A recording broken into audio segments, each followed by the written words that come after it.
சென்னை மக்களின் வாக்குகளை பல ஆண்டுகளாக பெற்று வரும் திமுக அந்த நகருக்கு ஒன்றும் செய்யவில்லை என பிரதமர் நரேந்திர மோடி குற்றம் சாட்டியுள்ளார். சென்னை பனகல் பூங்காவில் சாலை அணிவகுப்பு பேரணி நடத்தி வாக்கு சேகரிப்பில் ஈடுபட்ட பிரதமர் நரேந்திர மோடிக்கு உற்சாக வரவேற்பு அளிக்கப்பட்டது. இதுகுறித்து சென்னை என் மனதை வென்றது என்று குறிப்பிட்டு எக்ஸ் சமூக வலைதளத்தில் பதிவிட்டுள்ள பிரதமர், ஆற்றல் மிக்க நகரத்தில் நடைபெற்ற சாலை அணிவகுப்பு பேரணி தன் நினைவில் என்றும் நிலைத்திருக்கும் என்று கூறினார். இந்த உற்சாகம் தேசிய ஜனநாயக கூட்டணிக்கு பெரிய அளவில் ஆதரவளிக்க தமிழ்நாடு தயாராக உள்ளதை காட்டுவதாக தெரிவித்துள்ளார்.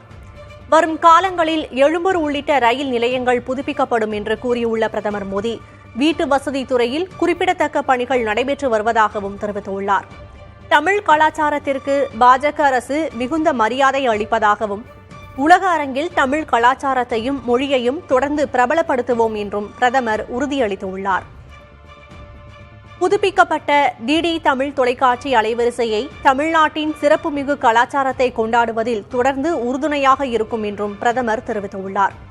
பேரிடர் மேலாண்மை அமைப்பை வலுப்படுத்துவது, வெள்ளம் போன்ற பேரிடர்களின் போது நம்மை சிறப்பாக தயார்படுத்திக் கொள்வது போன்ற முக்கிய பிரச்சினைகளில் சென்னை எதிர்கொள்ளும் இடர்பாடுகளை களைய முன்னுரிமை அளிப்போம் என்றும் பிரதமர் தெரிவித்துள்ளார். சாலைகள், துறைமுகங்கள், நகர்ப்புற போக்குவரத்து, கலாச்சாரம், வர்த்தகம், எரிசக்தி மற்றும் பல துறைகளில் தேசிய ஜனநாயக கூட்டணி அரசு தொடர்ந்து பணியாற்றும் என்றும் பிரதமர் மோடி தெரிவித்துள்ளார். சென்னை மக்களின் வாக்குகளை பல ஆண்டுகளாக பெற்று வரும் திமுக அந்த நகருக்கு ஒன்றும் செய்யவில்லை என்று குற்றம் சாட்டியுள்ள பிரதமர், இம்முறை திமுகவையும் காங்கிரஸையும் நிராகரிக்க சென்னை தயாராகிவிட்டதாகவும் குறிப்பிட்டுள்ளார்.